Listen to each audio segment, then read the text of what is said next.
News lens చూద్దాం. స్త్రీ శక్తి పథకంపై మహిళల నుంచి పాజిటివ్ రెస్పాన్స్ వస్తుంది. మహిళల్లో కూటమికి వస్తున్న ఆదరణ చూసి తట్టుకోలేక స్త్రీ శక్తి పథకంపై వైసీపీ దుష్ప్రచారం చేస్తోంది. బస్సుల్లో ఉచితంగా మహిళలను ఎక్కించుకోవడం లేదని సోషల్ మీడియాలో ప్రచారం చేస్తోంది. దీనిపై కూటమి ప్రభుత్వం క్లారిటీ ఇచ్చింది. ఏపీఎస్ఆర్టీసీ పరిధిలో మొత్తం 11,449 బస్సులు ఉండగా అందులో 76% అంటే 8,458 బస్సుల్లో మహిళలకు ఉచిత ప్రయాణం కల్పించింది. మిగిలిన 24% అంటే 2,991 బస్సుల్లో మాత్రమే స్త్రీ శక్తి వర్తించదు. అయితే స్త్రీ శక్తి వర్తించే బస్సులో 5,460 Palle Velugu, 1,610 express, 710 city ordinary, 391 ultra Palle Velugu, 287 metro express బస్సులు ఉన్నాయి. ప్రస్తుతం ప్రజల్లో వైసీపీ సోషల్ మీడియా గందరగోళం సృష్టిస్తోంది. మొత్తానికి స్త్రీ శక్తి పథకంపై వైసీపీ దుష్ప్రచారం చేస్తున్నట్లు ఆరోపణలు వస్తున్నాయి. దీనిపై మరింత సమాచారం మా కరెస్పాండెంట్ రాజ్ కుమార్ అందిస్తారు. రాజ్ కుమార్.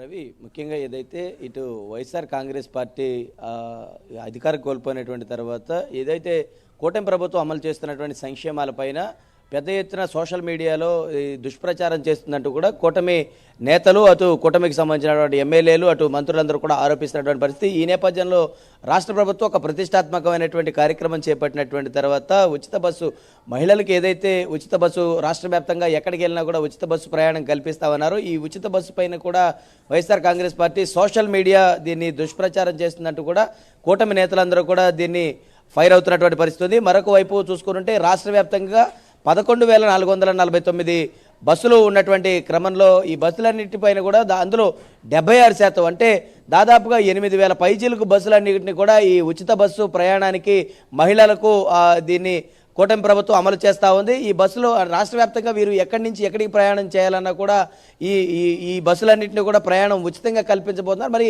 ఇలాంటివి కల్పిస్తున్నటువంటి నేపథ్యంలో కేవలం అంతర్రాష్ట్ర సర్వీసులు, సూపర్ లగ్జరీలు, అదేవిధంగా ఈ బస్సులు మాత్రమే వీటిని వినియోగించబోతా ఉన్నారు. కేవలం వీటిలో మాత్రమే ఏదైతే వాటికి సంబంధించి ఏదైతే టికెట్ రేట్ ఉంటుందో ఆ టికెట్ రేటుకి సంబంధించి అది మాత్రమే చెల్లించాల్సినటువంటి మిగతా రాష్ట్ర వ్యాప్తంగా ఎక్స్ప్రెస్, అదేవిధంగా మెట్రో ఎక్స్ప్రెస్, అల్ట్రా అదేవిధంగా మిగతా ఉన్నటువంటి అన్నీ కూడా ఉచితంగా కూటమి ప్రభుత్వం ఇవ్వబోతా ఉంది. వీటికి సంబంధించినటువంటి అన్ని మార్గదర్శకాలు కూడా ఏపీఎస్ఆర్టీసీకి సంబంధించినటువంటి అధికారులకు రాష్ట్ర ప్రభుత్వం చెప్పినటువంటి పరిస్థితి ఉంది. మరి ఇటువంటి క్రమంలో ఈ కార్యక్రమాలన్నీ కూడా అమలు చేస్తున్నటువంటి నేపథ్యంలో రాష్ట్ర ప్రభుత్వం చేస్తున్నటువంటి ఈ కార్యక్రమాలన్నింటినీ కూడా YSR Congress party social media దీన్ని దుష్ప్రచారం చేస్తూ ప్రజల్లోనికి ఈ కార్యక్రమాన్ని తప్పుగా తీసుకెళ్లేటువంటి విధంగా తీసుకెళ్తుందని కూటమి నేతలందరూ కూడా ఆరోపిస్తా ఉన్నారు. ప్రభుత్వం కూడా దీనిపైన చాలా సీరియస్గా ఉంది. ఎందుకంటే గతంలో చేసినటువంటి కార్యక్రమాలన్నీ ఒక ఎత్తు అయితే ఇది రాష్ట్ర ప్రభుత్వానికి ఒక ఇంచు భారమైనా సరే ఖచ్చితంగా ఇచ్చినటువంటి హామీలు నిలబెట్టాలనేటువంటి ఒక కార్యక్రమంతో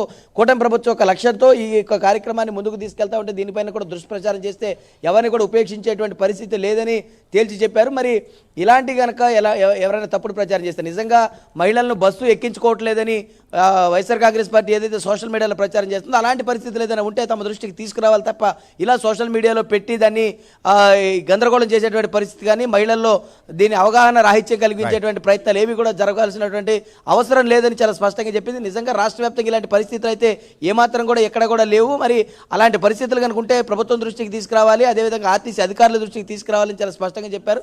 నిజంగా ఇప్పుడున్నటువంటి పరిస్థితుల్లో మహిళలకు ఎంత దూరం ప్రయాణం చేసినా రాష్ట్ర వ్యాప్తంగా ఎక్కడి నుంచి ఎక్కడికి ప్రయాణం చేసినా కూడా అది ఉచిత ప్రయాణంగానే భావిస్తున్నారు. ఎందుకంటే ఎక్స్ప్రెస్ లాంటి బస్సులన్నీ కూడా ఉచితంగా కల్పిస్తున్నారు కాబట్టి అలాంటి బస్సులు ఎక్కడికి నుంచి ఎక్కడికి ప్రయాణం చేసినా కూడా ఇదంతా కేవలం ఉచితంగానే ఉంది. కాబట్టి మరి ఇలాంటి దుష్ప్రచారాలు ఇప్పటికైనా సరే మానుకోవాలని ప్రభుత్వం చాలా స్పష్టంగా చెప్పింది. అలాంటి వారిని ఎవరైనా సరే దుష్ప్రచారం చేసి ఎలాంటి కార్యక్రమాలు జరగకుండా అలాంటి దుష్ప్రచారం చేస్తే కనుక వారి మీద కఠినమైనటువంటి చర్యలు తప్పు అని తేల్చైతే చెప్పిందని చెప్పుకోవచ్చు. Ravi, right, thank you Raj Kumar.